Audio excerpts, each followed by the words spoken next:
Hello everyone, welcome back to my YouTube channel. आज हम करेंगे क्लास 11th के अकाउंटेंसी का चैप्टर 16 जिसका नाम है डेप्रिसिएशन के प्रैक्टिकल क्वेश्चन का सोल्यूशन नंबर 15।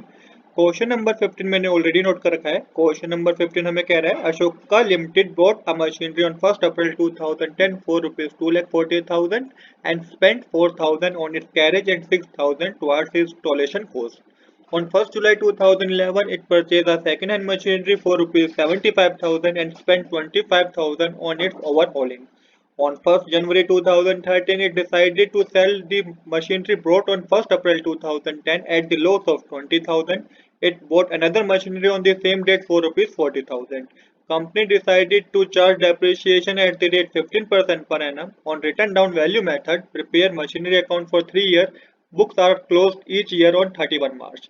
तो देखिए क्वेश्चन हमें क्या कह रहा है कि अशोका लिमिटेड ने एक मशीनरी परचेज की 1st अप्रैल 2010 को 2,40,000 रुपीज की।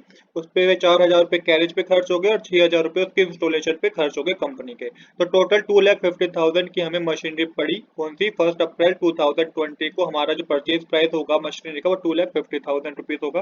फिर 1st जुलाई 2014 को एक और सेकंड हैंड मशीनरी परचेज की गई 75,000 की, और उस पे भी 25,000 रुपीज खर्च किए गए, उसके रिपेयर पे खर्च किए गए। तो 75 प्लस 25,000 1 लाख रुपीज की आपको सेकंड मशीनरी की कॉस्ट होगी, जो कि 1st जुलाई 2011 को परचेज की गई है।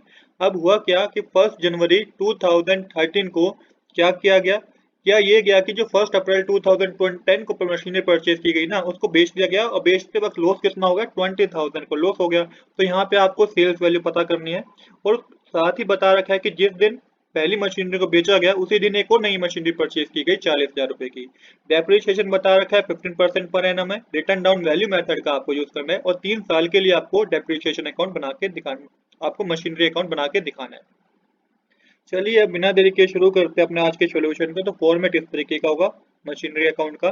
तो सबसे पहले आप डेट मेंशन कीजिए 2010 1st अप्रैल को मशीन परचेज की गई है। यहाँ पे लिखिएगा टू बैंक अकाउंट। तो 2,10,40,000 4,000 और 6,000 को प्लस करके आपको अमाउंट के कॉलम में लिख देना है 2,50,000।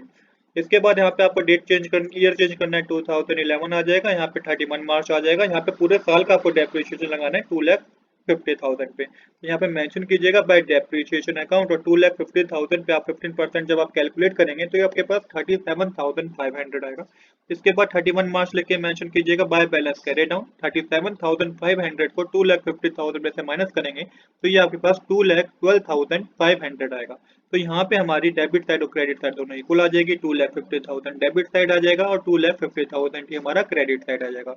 कहने की बात यहाँ पे ये है कि पहला साल एंड होने तक, फर्स्ट ईयर के एंड होने तक जो मशीनरी की कॉस्ट रह गई है, पहली मशीनरी कॉस्ट है, मतलब कि जो उसके अब डेप्रिसिएशन लगने के बाद वैल्यू रह गई है, वो है 2,12,500 रुपीज की। आई होप कि आपको कोई डाउट नहीं होगा यहाँ तक हमने किस तरीके से करा है। अब हम क्या करेंगे, 2011 लिख के 1st अप्रैल लिख के जो बैलेंस हमने कैरी डाउन करा है इसको ही हम ब्रो डाउन करेंगे। तो यहाँ पे 2011 लिखिए, 1st अप्रैल लिख के मेंशन कीजिएगा टू बैलेंस ब्रो डाउन। जो अमाउंट था 2,12,500 का, उसको आप अमाउंट के कॉलम में लिख दीजिए। इसके बाद हमें बता रखा है कि 2011 ईयर में ही एक सेकंड हैंड मशीनरी परचेज की गई है। तो यहाँ पे आपको डेट मेंशन करनी है, 1st जुलाई को परचेज की गई है 2011 में। और टू बैंक अकाउंट लिख के 75,000 प्लस 25,000 को प्लस करके अमाउंट के कॉलम में लिख दीजिएगा 1 लाख रुपीज, क्योंकि ये 75,000 प्लस 25,000 होता है 1 लाख रुपीज। अब आपको फिर डेप्रिसिएशन कैलकुलेट करना है। तो 2012 लिखिए और 31 मार्च लिखिए बाय डेप्रिसिएशन अकाउंट लिखिएगा। यहाँ पे मेरी बात समझिएगा कि हम मेथड यूज कर रहे हैं रिटर्न डाउन मेथड का, return down value method use कर रहे हैं। तो आपको 2,12,500 पे फिर से डेप्रिसिएशन कैलकुलेट करना है 15% का। आई होप कि आपको समझ आ रहा होगा कि हम कौन सा मेथड को यूज कर रहे हैं। हम return down value method use कर रहे हैं, तो जिसके लिए आपको 2,12,500 पे द्वारा डेप्रिसिएशन कैलकुलेट करना है। जब आप 2,12,500 पे पूरे साल का डेप्रिसिएशन कैलकुलेट करेंगे, जो कि 15% पर एनम में बता रखा है, ये आपके पास कैलकुलेट होकर आएगा 31,875। सेम इसी तरीके से आपको 1 लाख पे भी 15% डेप्रिसिएशन कैलकुलेट करना है, पर यहाँ पे आपको मंथ कैलकुलेट करने हैं। क्यों मंथ कैलकुलेट करने हैं? क्योंकि 1st जुलाई से लेके 31 मार्च तक ये 9 मंथ होते हैं। तो 9 मंथ के लिए जब आप डेप्रिसिएशन कैलकुलेट करेंगे तो ये आपका 11,250 आएगा। मतलब करना कैसे आपको, 1 लाख मल्टीप्लाई 15 अपॉन में 100 मल्टीप्लाई 9 अपॉन में 12 करेंगे तो ये आपके पास 11,250 रुपीज आएगा। तो सेकंड मशीनरी के लिए हमने मंथ कैलकुलेट करे हैं। तो यहाँ पे आपको प्लस करके अमाउंट के कॉलम में लिख देना है, आ जाएगा आपके पास 43,125 फिर 2012 लिख के 31 मार्च मेंशन कीजिएगा, यहाँ पे बाय बैलेंस कैरी डाउन कीजिएगा। यहाँ पे 31,875 जो फर्स्ट मशीनरी पे डेप्रिसिएशन लगा था उसको माइनस कर दीजिए 2,12,500 में से, ये आपके पास कैलकुलेट होके आएगा 1,80,625। सेम इसी तरीके से 11,250 पे सेकंड मशीनरी वाला डेप्रिसिएशन को आपको 1 लाख में से माइनस करना होगा, ये आपके पास कैलकुलेट होके आएगा 88,720। टोटल अमाउंट के कॉलम में आ जाएगा आपके पास 2,69,375। यहाँ पे हमारी डेबिट साइड और क्रेडिट साइड दोनों क्या हो जाएगी, इक्वल हो जाएगी। अब जो बैलेंस कैरी डाउन हुआ है वो नेक्स्ट ईयर में क्या होगा, मतलब 2012 ईयर में ही 1 अप्रैल के लिए क्या हो जाएगा, ब्रोड डाउन हो जाएगा। तो सिंपल आपको यही करना है, यहाँ पे 2012 लिखिएगा, 1 अप्रैल लिख के मेंशन कीजिए टू बैलेंस ब्रोड डाउन, और फर्स्ट मशीनरी की जो कॉस्ट है वो है 1,80,625 और सेकंड मशीनरी की कॉस्ट है 88,750। इसके बाद टोटल अमाउंट को अमाउंट के कॉलम में लिख दीजिए जो कि है 2,69,375। अब क्वेश्चन में बता रखा है हमें कि 1 जनवरी 2013 को जो पहली मशीनरी थी 2,40,000 2,40,000 जिसमें आपने 4,000 और 6,000 प्लस किया था, तो 2,50,000 की जो मशीनरी थी जो 1 अप्रैल 2010 को परचेज की थी उसको बेच दिया गया। बेचने पे 20,000 का लॉस हो गया। उसके बाद बता रखा है कि सेम डेट पे एक नई मशीनरी भी परचेज की गई थी 40,000 की। तो यहाँ पे मेंशन कीजिए 2013 1 जनवरी को हमने नई मशीनरी परचेज की है, तो टू बैंक अकाउंट लिख के थर्ड मेंशन कर दीजिएगा क्योंकि थर्ड मशीनरी परचेज की है 40,000 रुपीज की। अब आपको यहाँ पे क्रेडिट साइड मेंशन करना है 2013 1 जनवरी मेंशन करना है। क्यों मेंशन करना है, क्योंकि फर्स्ट मशीनरी को बेच दिया गया और हमें बेचने पे लॉस हो गया, ऐसा हमें क्वेश्चन में बता रखा है 20,000 रुपीज का। तो यहाँ पे सबसे पहले डेप्रिसिएशन हमें पता होना चाहिए कि बाय डेप्रिसिएशन अकाउंट आप फर्स्ट मशीनरी का डेप्रिसिएशन कैलकुलेट करेंगे। क्यों करेंगे, क्योंकि 1 अप्रैल से लेके 1 जनवरी तक भी आपने उस मशीनरी को यूज किया है बिजनेस में, तो उसका भी डेप्रिसिएशन तो कैलकुलेट करना पड़ेगा। इसके बाद हमें बता क्या रहा है, हमें बता रखा है कि कितना लॉस हो गया, 20,000 रुपीज का लॉस हो गया। तो by profit and loss account लिख के 20,000 को आप अमाउंट के कॉलम में मेंशन कर दीजिएगा। अब हमें यहाँ पे सेल्स वैल्यू पता करनी है। सेल्स वैल्यू पता करने से पहले हमें डेप्रिसिएशन पता होना चाहिए कि फर्स्ट मशीनरी पे डेप्रिसिएशन कितना लगा होगा, कितना कैलकुलेट किया गया होगा।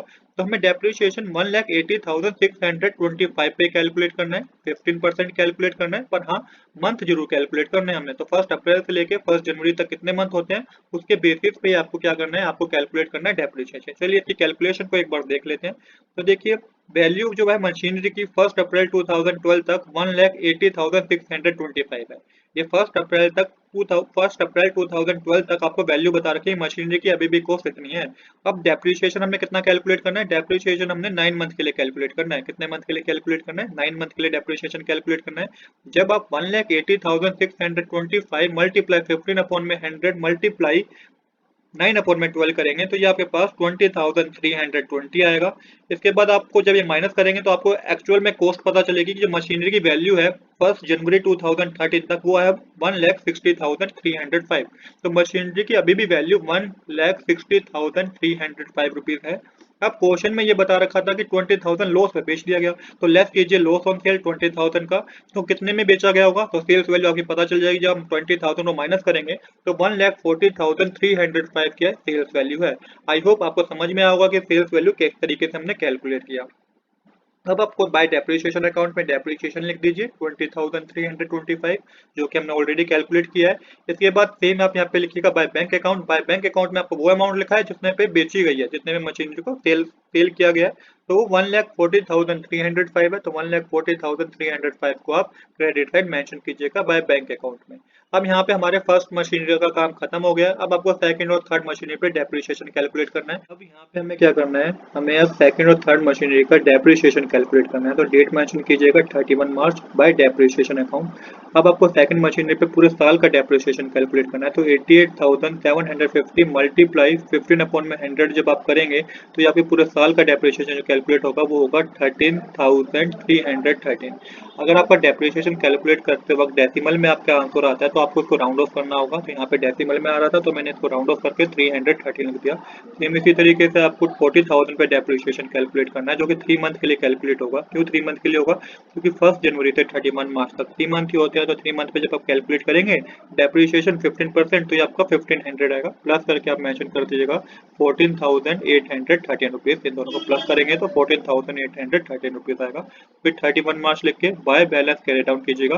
13,313 को 88,750 में से माइनस करेंगे तो ये आपके पास 75,750 437 आएगा। सेम इसी तरीके से 1500 को जब माइनस करेंगे आप 40,000 में से तो 38,500 आएगा। अमाउंट के कॉलम में प्लस करके आपके पास आ जाएगा 1,13,937। तो यहाँ पे अब आपका क्या हुआ, यहाँ पे आपकी डेबिट साइड और क्रेडिट साइड दोनों इक्वल हो गई है। ये हमें क्वेश्चन में करके दिखाना था। तो आज के लिए इतना ही। I hope you like this video. If you like this video please do subscribe this channel. Thanks for watching.